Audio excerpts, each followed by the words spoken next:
وہ بھی معلوم ہو جائے۔ جناب ابراہیم علیہ السلام کے پاس فرشتے آئے، جبریل و میکائیل آئے، سرکار نے ان کے لیے ایک بچڑا ذبح کیا ہے نا، ان کے لیے کھانا تیار کر کے ان کے آگے رکھا، تو اب انہوں نے کھانے سے ہاتھ نہیں بڑھایا۔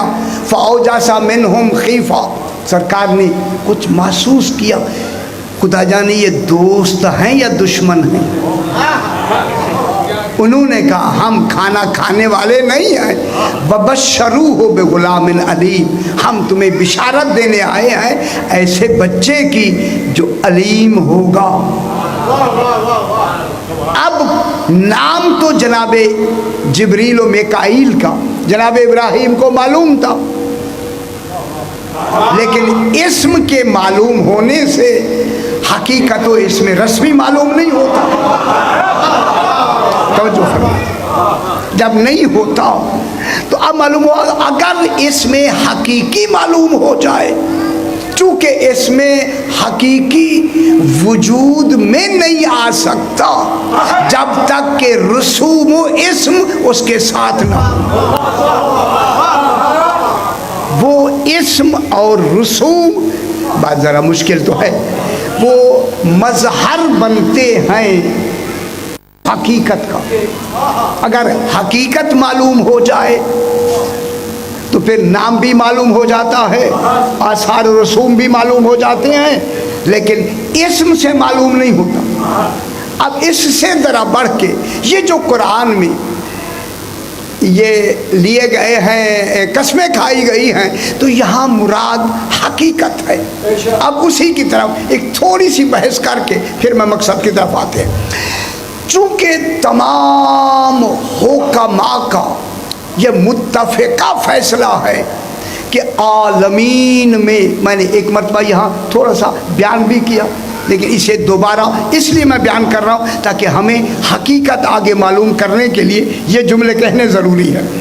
وہ فرماتے ہیں کہ جتنی کائنات کے اجسام ہیں، اجسام جسم ہیں، ٹھیک ہے، عالمین کے جتنے اجسام ہیں، جتنے اجرام سماوی ہیں، آسمان کے جتنے، ان کو اجسام نہیں کہتے، انہیں اجرام کہتے ہیں۔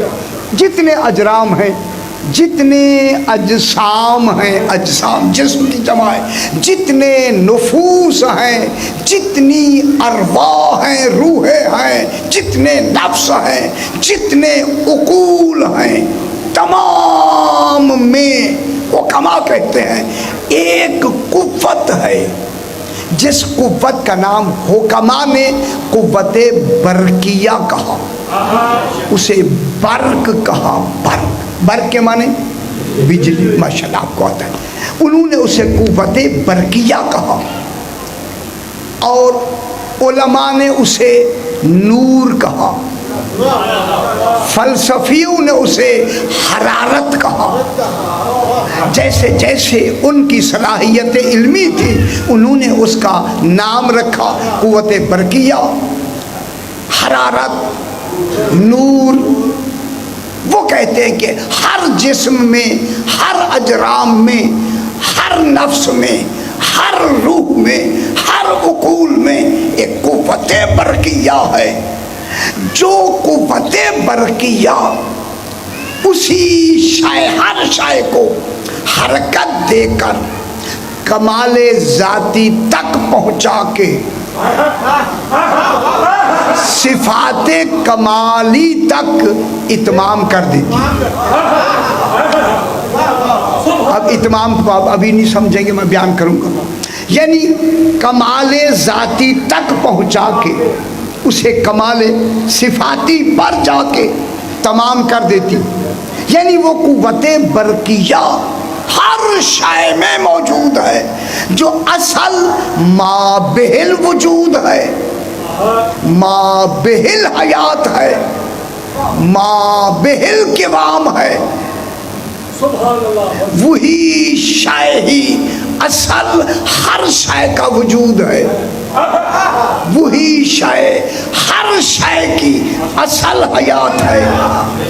وہی شے ہر شے کی قیام کی سبب ہے، اسی سے ہر شے قائم ہے، ہر شے باقی ہے، ہر شے زندہ ہے۔ اس کا نام کیا رکھا انہوں نے؟ قوت برقیہ۔ گھبرا تو نہیں رہے؟ یہ جب تک ایسے نہیں سنائیں گے حقیقت آگے سامنے نہیں ہے، ٹھیک ہے نا؟ ہاں یہ مشکل ہے۔ اللہم صلی علی محمد وآل محمد۔ وہی قوت برقیہ چونکہ ہر وجود میں ہے، لہذا ہر وجود با اعتبار وجود وہ مختلف درجے رکھتا ہے، ہر وجود کا اپنا اپنا درجہ ہے۔ تو یہ درجے چلتے چلتے ایک ایسے کمال پر جا کے ختم ہوں گے کہ جن کے آگے کوئی درجہ نہ ہو۔ یہ درجے چلتے چلتے کہاں پر پہنچیں گے؟ ایک ایسے کمال پر جس کے آگے کوئی درجہ نہ ہو۔ اب جس کے آگے کوئی درجہ نہ ہو وہی اول مخلوق کہلائے گی۔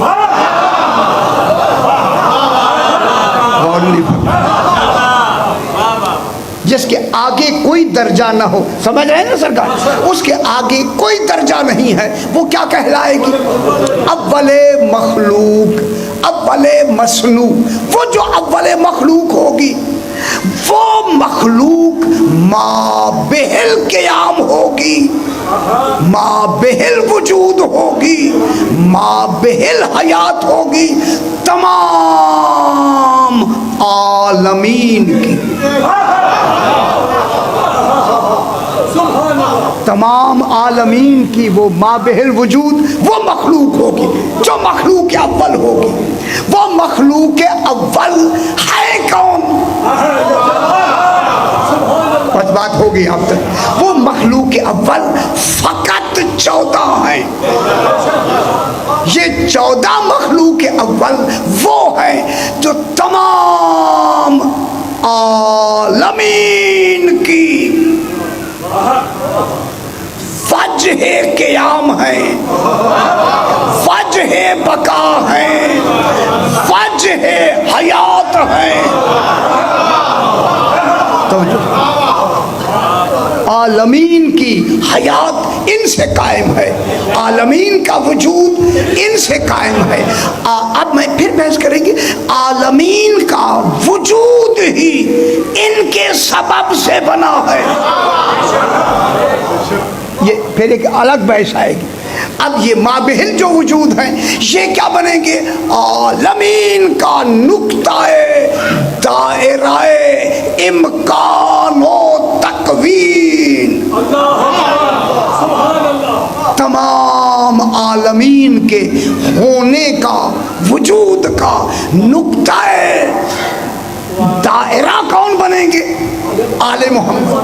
اب حکماء نے اس قوت کا نام کہا قوت برقیہ، حرارت۔ اب قرآن اسی قوت برقیہ کو قرآن ملکوت کہتا ہے۔ قرآن نے اس کا کیا نام رکھا؟ ملکوت۔ سبحان الذی بیدہ ملکوت کل شیء۔ سبحان ہے وہ ذات جس کے ہاتھ میں قبضہ قدرت میں ہر شے کی۔ میرے خیال بات اچھی نہیں لگ رہی، کیوں؟ ہر شے کی ملکوت اس کے قبضہ قدرت میں ہے۔ وہ خزانہ ملکوت کون ہے؟ فقط 14۔ اس پورے ملکوت کا خزانہ کون ہے؟ 14۔ یہ 14 خزانہ ملکوت ہیں، منبع ملکوت ہیں، مرکز ملکوت ہیں، حقیقت اشیاء عالم ہیں۔ تمام عالمین کی ہر شے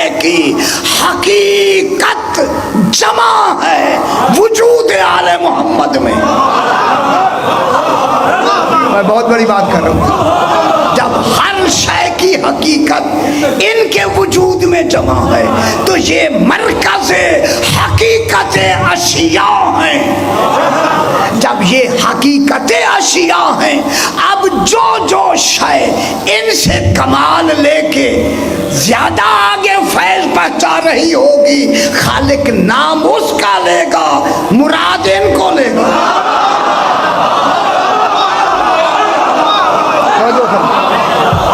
ابھی وجہ تشبیہ آئی. چونکہ شمس ان کے نور سے بنا ہے، جس کی افادیت عالمین میں پھیلی ہوئی ہے، ان سے بنے ہوئے کا نام سمجھانے کے لیے لیا. سورج کتنی افادیت پہنچا رہا ہے، لیکن یہ بنا کن سے ہے؟ ان 14 کے وجود سے. جب بنا ہوا اتنا فیض دے رہا ہے تو مرکز فیض. اسی لیے خالق ابھی آئے بات سمجھ آ رہی ہے نا سر؟ چونکہ شمس ابھی بحث کریں گے، سورج ان کے وجود سے بنا ہے، لہذا سورج کا جو تاثر ہے اس وقت، چونکہ وہ فیض پہنچا رہا ہے. یہ فیض کہاں سے مل رہا ہے ان کو؟ کوئی تو وجود ہے جن سے یہ فیض لے رہا ہے. حقیقی وہ مرکز فیض ہے. اگر وہ مرکز فیض نہ ہو تو لہذا جب اللہ قسم کھائے گا نام ان کا لے گا، مراد حقیقت ہو. مراد کیا ہوگی؟ حقیقت. اب جناب اسی کو بات کو پھر آگے بڑھاتے ہیں. ایک ہوتا ہے جناب ذریعہ وجود اور ایک ہوتا ہے غایت وجود. آپ کہیں گے یہ مشکل پڑتا ہے، لیکن ایسے پڑھے بغیر بات سمجھ نہیں آتی. ٹھیک ہے.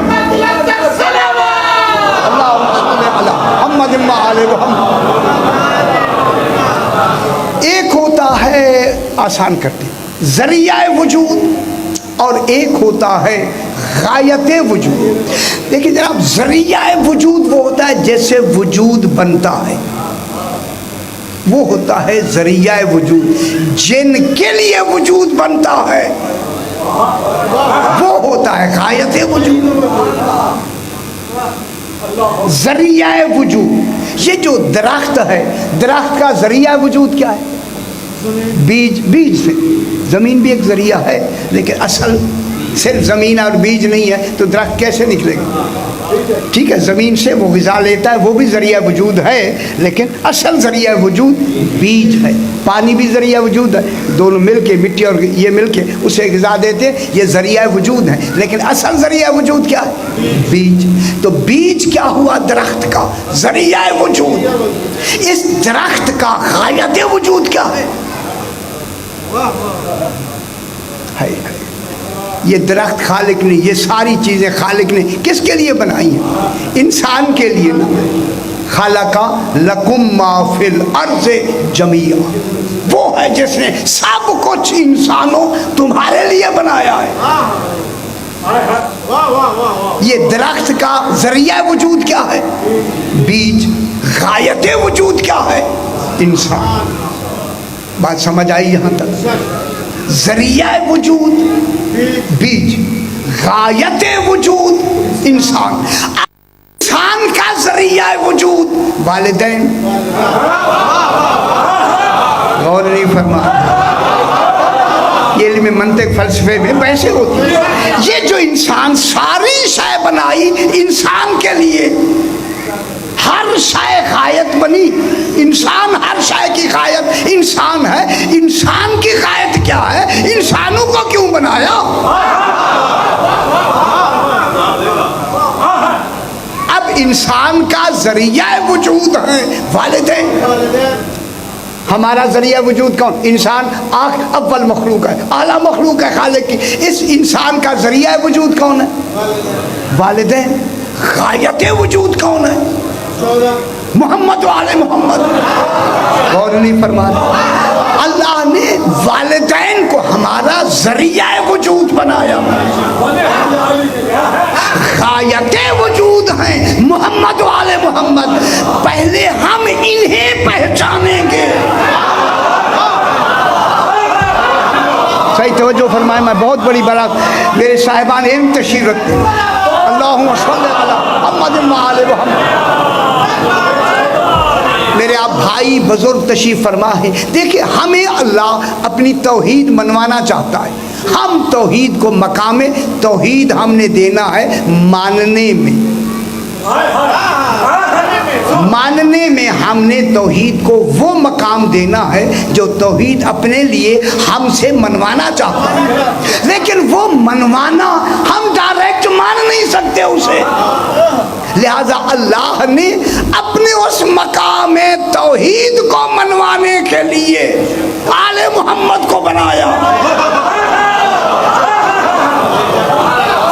ان کو ہم وہ مقام دیں گے جو ان کا مقام ہے. محمد و آل محمد علیہ السلام کو ان کا ہم مقام دیں گے تب مقام توحید تک پہنچیں گے. اگر ہم انہیں ناقص مانیں گے تو مقام توحید کہاں ہوگا؟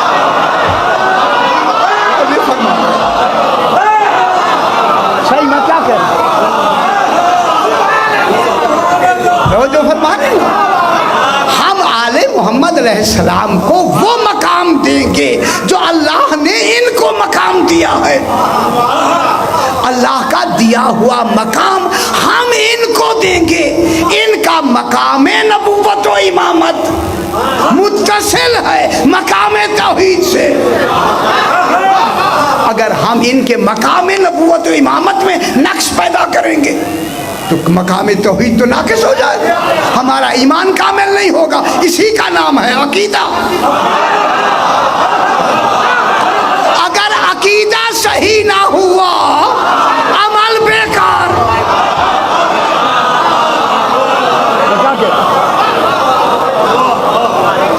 اور تو عقیدہ بہتر ہمارا بابا تب ہوگا جب ہم آل محمد کو مقام دیں گے نہ کہ اللہ کو. عقیدے کا تعلق اللہ سے بعد میں ہے, پہلے آل محمد سے.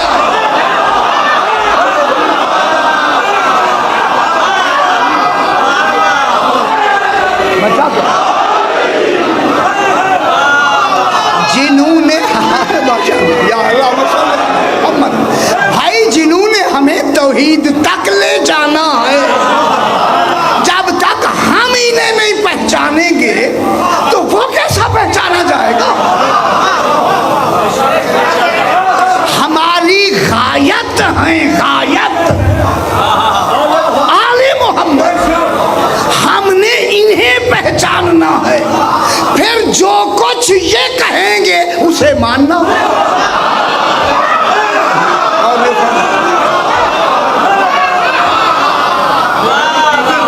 توجہ فرما رہے. ہم نے انہیں پہلے ان کا مقام دینا ہے, پھر ان کے مقام کے بعد مقام توحید خود بخود ہو جائے. ٹھیک ہے. اسی وجہ سے اب ہم نے دیکھنا ہے جب یہ 14 ہیں تو اب ان 14 کو جو اللہ نے بنایا ہے ان کی بھی دو پہلو ہیں. ایک ہے ان کا وجہ خلقت, ایک ہے ان کا وجہ بیست. میں کیا کہہ رہا ہوں, صحیح توجہ فرمائیں. یہ عام بات نہیں ہو رہی. ان کا ایک ہے وجہ خلقت, ایک ہے وجہ بیست. نبوت و امامت بیست ہے, ان کا وجود وجہ خلقت ہے. اب ہم دیکھتے ہیں کہ اگر توجہ فرمائیں بابا, یہ بہت بڑا مسئلہ ہے. اگر ان 14 کی وجہ تخلیق اگر ہم ہیں, ہم انسان ہیں, تو وجہ تخلیق ان کی ہم ہیں. ہم یہ ہمارے لیے اگر بنائے گئے ہیں تو پھر ہم تو افضل ہوں گے۔ مکان کس کے لیے بنایا جاتا ہے؟ مکین افضل ہوتا ہے یا نہیں؟ یہ ممبر کس کے لیے بنایا جاتا ہے؟ بیٹھنے کے، بیٹھنا افضل ہے۔ اگر یہ 14 ہمارے لیے بنائے گئے ہم تو افضل ہو جائیں گے۔ میں کیا کہہ، یہ ہماری ہدایت کے لیے نہیں بنائے گئے۔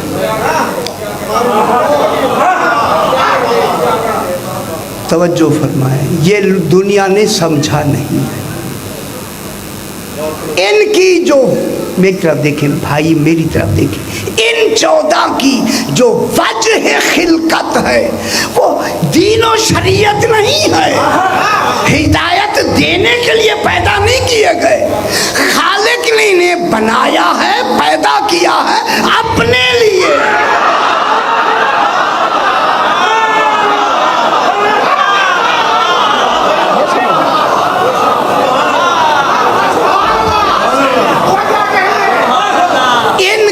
وجہ تخلیق ہے توحید۔ ان کی جو وجہ بیست ہے وہ ہے ہمارے لیے۔ بات سمجھ آ رہی ہے؟ سمجھے نا، خدا کے لیے صرف نعرے لگانا نہیں مقصود، سمجھنا بھی تو ہے نا بابا۔ ان 14 کو جو اللہ نے پیدا فرمایا ہے یہ اپنے لیے پیدا کیا ہے، لہذا وجہ خلقت کون بن جائے گا؟ اللہ۔ اللہ افضل ہوگا یا نہیں؟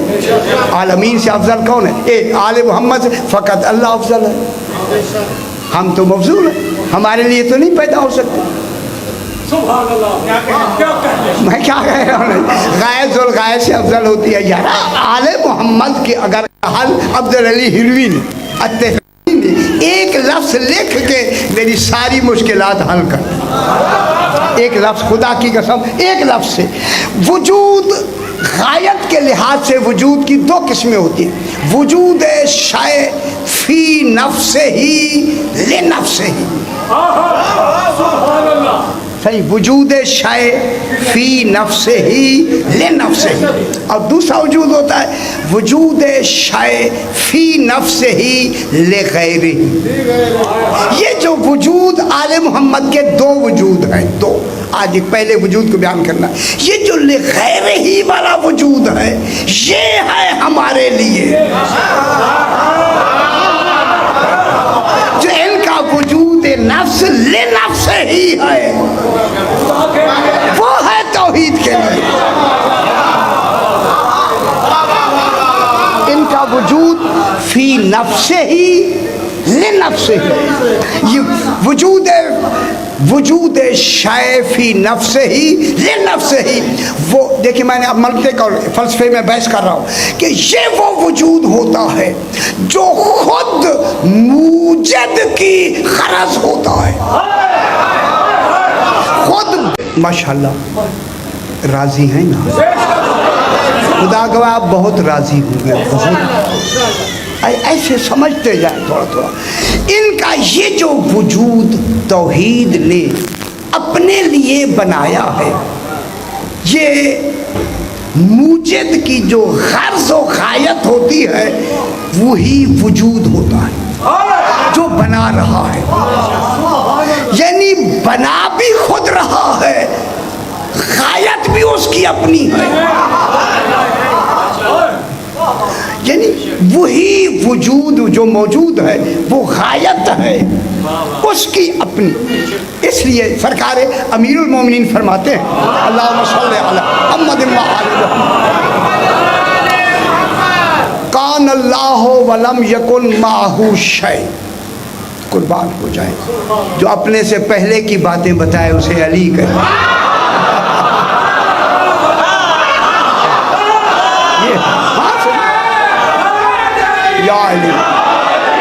جو بننے سے بھی پہلے باتیں بتائیں، یار بیان کریں گے، جو بننے سے بھی پہلے کی باتیں بتائے اسے علی کہے۔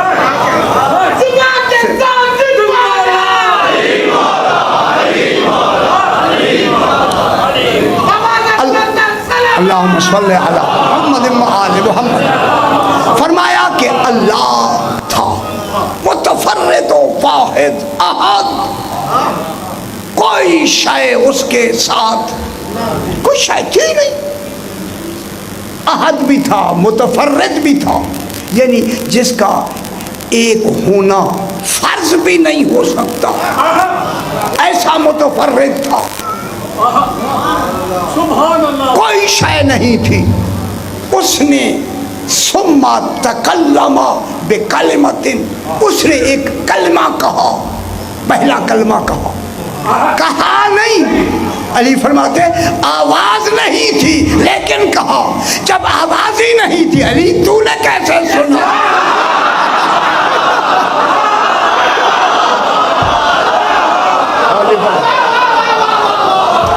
میں کیا کہتا ہوں؟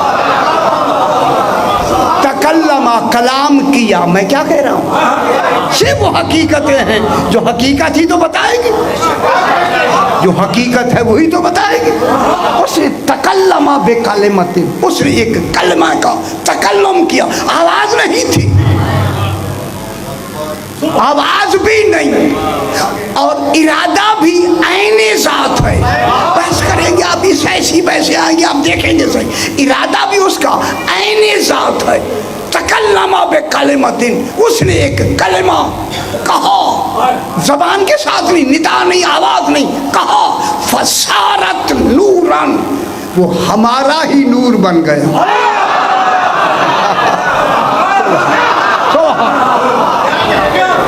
ہمارا نور مجرد بنا، نور بسیط بنا، وہ جسم اور نفس اور بدن سے مرکب نہیں تھا۔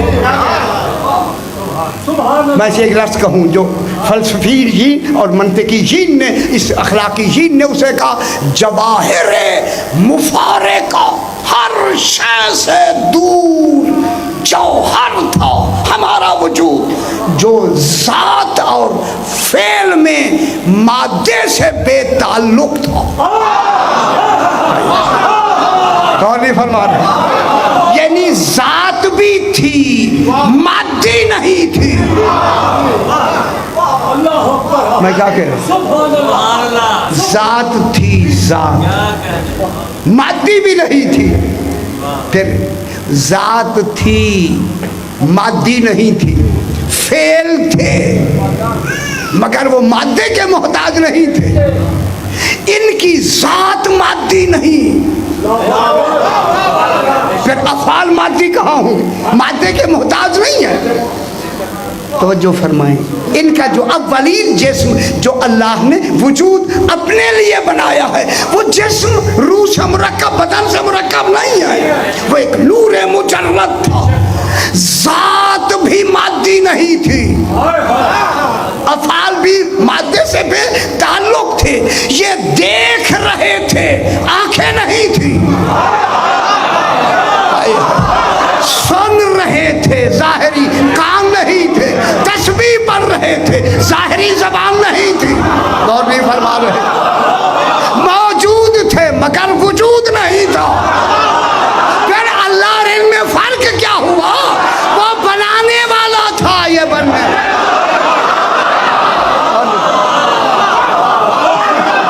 کیا بن گیا؟ یہ مادے سے بے تعلق تھے۔ میں کیا کہہ رہا ہوں؟ بھائی باتیں چاہیں گی نا یار، وہ بہانے دینا۔ یہ جو ان کا وجود اولی ہے، یہ جو وجود ہے، یہ وجود معلول ہے جس کی اللہ علت ہے۔ پھر ماننا پڑے گا آل محمد کا وجود نطفوں سے نہیں بنتا۔